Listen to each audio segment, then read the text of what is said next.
Hey everyone, Christian here, and today I'd like to show you my new HomeLab Dashboard. This is called Homepage, and it's a free and open source, highly customizable application dashboard that just looks amazing. It supports over 100 different service integrations, including all your favorite self-hosted applications like Proxmox, TrueNAS, Portainer, monitoring services, smart home, gateways, and so many more. It is absolutely incredible. So from now on, I don't have to go through all of the app dashboards one by one to know what's going on with my HomeLab. I can just open my new homepage and see the most critical information all at a glance. And of course, it also takes me directly to all the important applications without having to remember the IP address or hostname because, yeah, I have a terrible memory. Don't blame me. I've deployed it on one of my virtual Linux servers running Docker and customized it to look exactly like I want with a cool background, the dark mode and colors. So let's go through the installation and setup process all together. I'm showing you everything you have to know, so hope you're ready for it.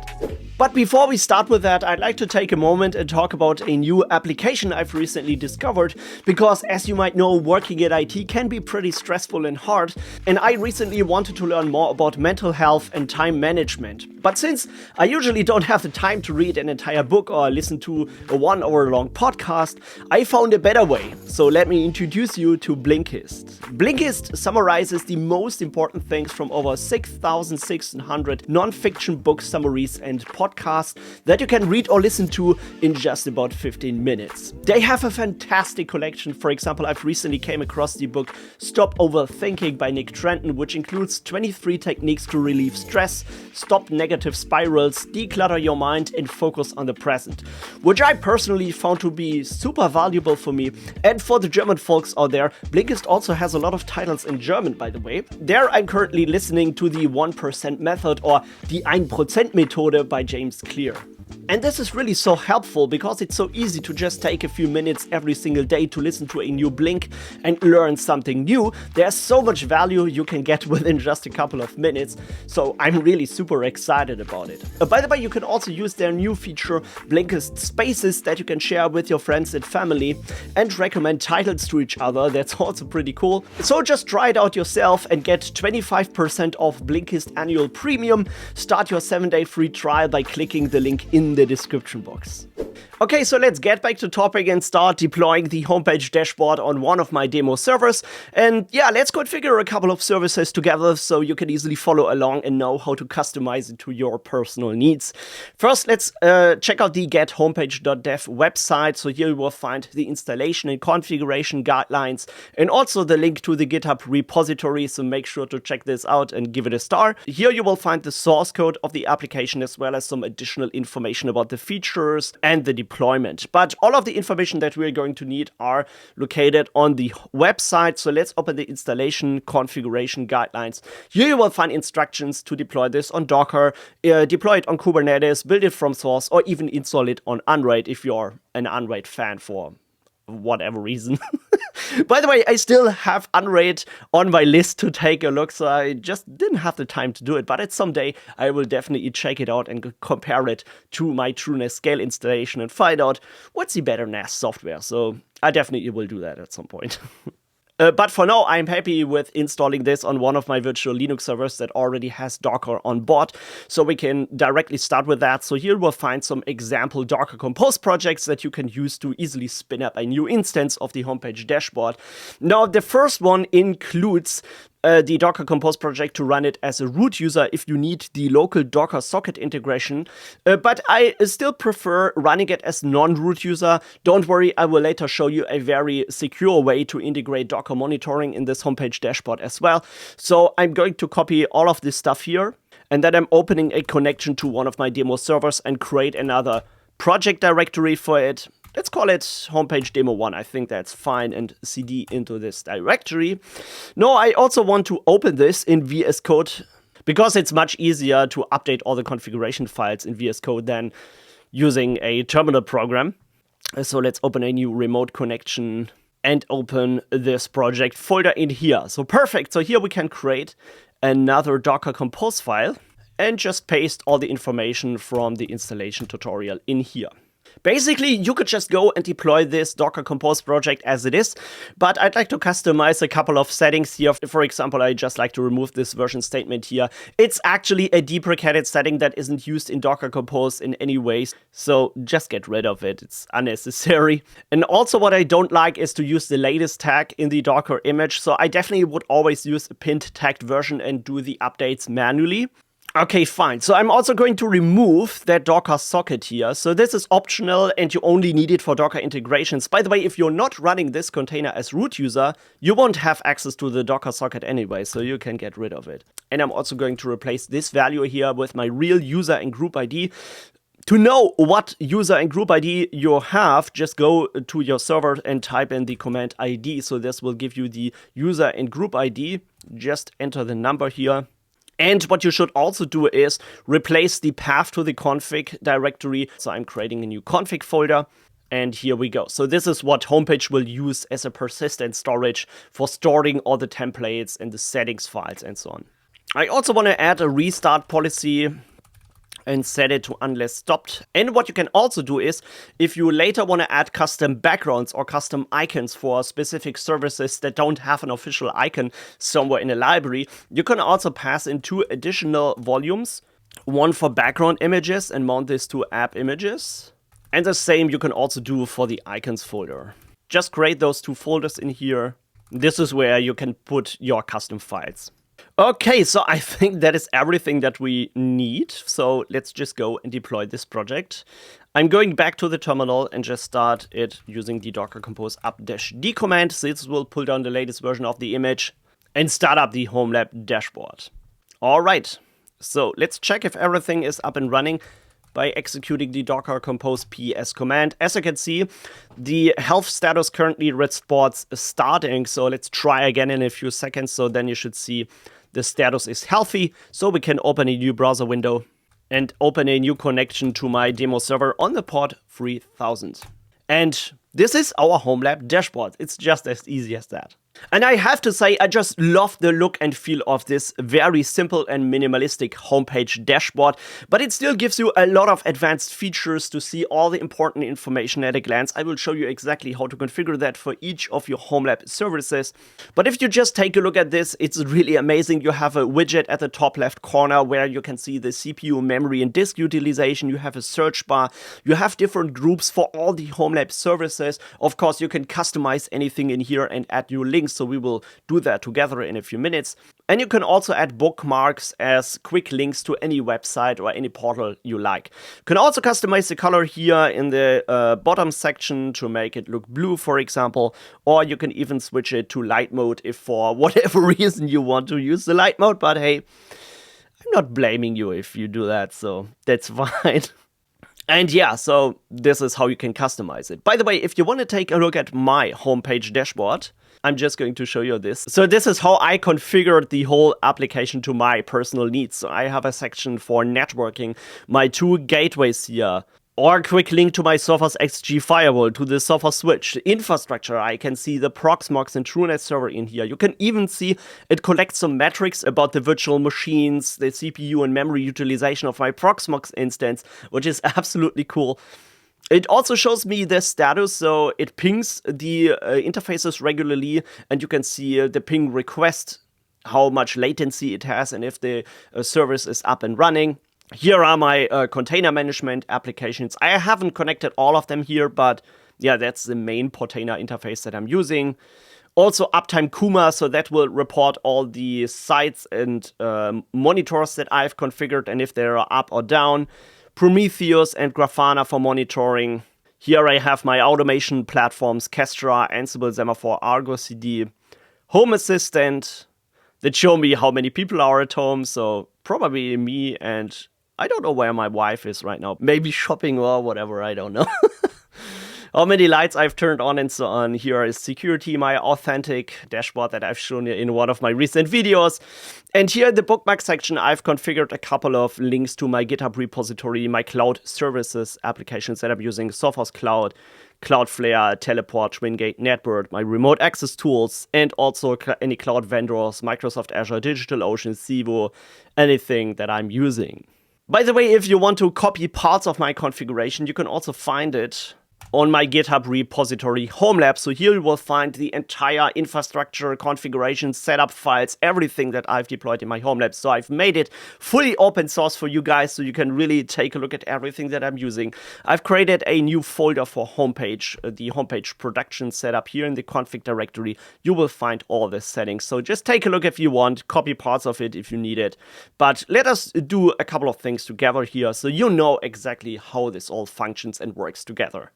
Alright, so let's go back to the VS Code instance, and if we take a look at the config directory, you can see once you start up the homepage container, it starts adding templates for all of these configuration settings in this directory, and you can simply just go in there, edit the file, and it will automatically reload this on the homepage service. That's really nice. And if you want to get more information about how to exactly configure this stuff, just go to the website and click on configuration. So here you will find a section how to configure this stuff for each of those different config files, such as setting to configure general things like changing the title of your homepage dashboard. So you can simply go in here, add a new line, and this is also where you can configure a background image if you're looking for a background image on Unsplash, like this one here. I think this is pretty nice. So let's just copy the image address, put it in here. And if we go back to the dashboard, you can see it automatically reloads this. Now, if this background image is a bit too bright and you want to lower the brightness or you want to add a blur effect to this, you can also do that. So just copy those lines here from the documentation, make the image a property, and then you can lower the saturation here. If you have done all those settings, just go back to the homepage dashboard and click on reload. So now you can see it's not as bright and you have a blur effect in the backgrounds. I think this really looks nice, so I'm just going to keep that. And let's start adding a couple of services here. By the way, if you want to add bookmarks in here, so you can add any links to any website, you can just go in here, go to bookmarks, and let's just add something new. It's very intuitive and very straightforward to edit all of this stuff. So here's a new link to YouTube. You can see it automatically changes here. And if you want to customize any of the service widgets, for example, if you want to change the search provider in here, you can also do that in the widget section. So here you can find the search provider, just change it from DuckDuckGo to Google or to Bing. I'm a Bing fan, I don't know why. Don't blame me for that, right? But here you can see it automatically changes the icon, and if you search something, it automatically opens the search provider here. Really nice. Okay, so now let's come to the important part and let's start configuring some HomeLab services. I know you're here just for the HomeLab services, right? So let's do that and go to the configuration, go to services, and that tells you how you can configure different groups, how you can add different services to it, and so on. Let's go and do that together for one example here. So if you want to change the name of the group here, you can set this to infrastructure. It's very simple, and just configure something. For example, Proxmox. And I want to add the link to my Proxmox instance. I think this is port 8006, if I'm correct. Yeah, I hope so. Now, if you want to add a cool icon to this, you can also do that by add an icon and just type in proxmox.png. If you reload it, you can see it automatically finds a Proxmox icon. So how does that actually work? Where does it get the icon from? So there are a couple of possibilities how you can add those icons. If you go to the documentation, you can see the dashboard icons, which is a GitHub repository containing icons for most of the common HomeLab services. So if you take a look at those PNG files, you can find almost anything in here, right? And you just can refer to it by typing in the name of the PNG file. You can also use the material design icons or simple icons. Once I had a look at the simple icons, I really thought, well, this is really a nice library. Simple icons pretty cool. They have over 3,000 free SVG icons for popular brands in here. So for example, if you search for something like Proxmox, you can see an icon for this. Just simply copy this one. Go in here, add an SI for simple icons, dash, and then just the name you will find on the website. Then if you reload this, you can see it automatically adds a gradient colored logo to this. Now, if you want to customize the color, you can just add it behind the logo name. So if we go back to simple icons, you can see this is the official color of the Proxmox brand. So we can just copy the hexacode of the color, add it after the Proxmox, icon name, and if we now reload the page, you can see it automatically colors this logo in the brand colors. I think this is really amazing. I also could use this for different environments, like for a production environment it has one color, for a demo or testing environment it has different colors maybe. This is really, really amazing. It's super simple. And this is how you can add all your different HomeLab services. Okay, cool. But how do we get those cool integrations for Proxmox and TrueNAS, for example, to get some metrics and uptime monitoring about the current virtual machines or the disk utilization? So this is done by adding service widgets. So the widgets, you can go in here and find a list of over 100 different integrations to all sorts of self-hosted applications. You can see it finds Authentic in here, Caddy, the reverse proxy, Grafana, Prometheus, Home Assistant, Jellyfin, Nextcloud, Nginx Proxy Manager, OpenSense. There are so many cool services in here, even Uptime Kuma, Watchtower, so everything that we just love to use in a home lab. For example, let me show you how to connect the Proxmox virtual environment to this. So here you can find the instructions, and then you can just copy this part here, the widget part, go into your services file, and add the section widget here. Now, it's important to set the type to the specific widget type that you want to integrate. The URL, of course, that should also match the URL of my Proxmox instance. And of course, you should never just paste the username and password as clear text in this configuration file. Now, how you can do this is you can use environment variables for this. And the way you have to do it is start with 2 curly brackets here, and then start with the prefix homepage underscore var underscore. And this is what you have to use before every variable, otherwise homepage doesn't know how to use it. But then you can just use something like Proxmox username here. And the same you can also do for the password. Okay, cool. Of course, we need to get the username and password as environment variables first into the container of homepage. The way how you do this is also pretty simple. Just go back to the Docker Compose file and add a new environment variable in here. So just do it like this here, and then create another file in this directory that is called .env. And this .env file you can, for example, exclude from a Git repository if you want to upload your config somewhere. Or you could also set specific permissions that only your user has access to this file and protect it securely. So here you can just add your username and password. Now, of course, you need to take the container down and up again and wait until it has been restarted. But then you should start seeing the virtual machines, the LXC containers, CPU and memory utilization. And this is the way how you can integrate just any app you will find in the widgets documentation of homepage. So I really like this a lot. This is amazing. And by the way, you could also start adding custom APIs. So if there is something that is not supported, but you can program and script it somehow. I haven't played around with this yet, but I definitely will take a look at this, because this is how you could also integrate other systems into the dashboard and basically get metrics from anywhere that you like. I think this is really incredible. Now, I want to show you 2 more things here. The first is how you monitor those different applications and services in your homepage dashboard, because you could also think about adding a simple ping request to this Proxmox server and see if it's up and running. This is very, very simple. Just go back to the service configuration and add a new section here that is called Site Monitor, and then just add the URL to the address that you want to ping. Now, if you do that, you can see the milliseconds delay of the ping request that is made to the Proxmox instance. The same you can do for any other URL or for any IP address. You can automatically check the uptime with this. It's pretty simple. Now, I also want to show you how the Docker integration works in homepage. Let's try to monitor my Nginx test website that is currently running as an Nginx evaluation container on the same server where the homepage dashboard is running. Now, to enable the Docker integration, just go to configuration, go to Docker. It will tell you exactly what you have to do. So it can connect to the Docker socket to get more information about the running containers here.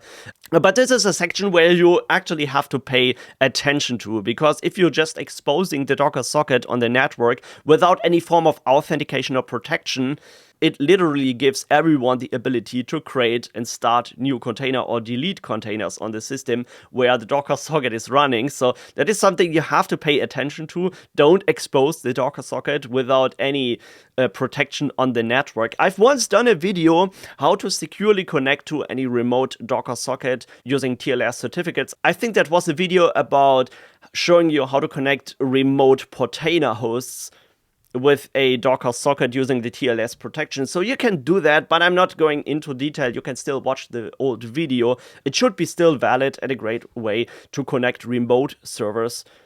Now, if you're running homepage on the same server where the Docker containers are running that you want to monitor, it's much simpler. You could just think about connecting the socket directly. However, just like I said in the beginning, you have to run homepage as root user. And I would not really do that, but there is still a better way how to do this. And this is using the Docker socket proxy, which is another application. It's a very simple and minimalistic application that you could find on GitHub online.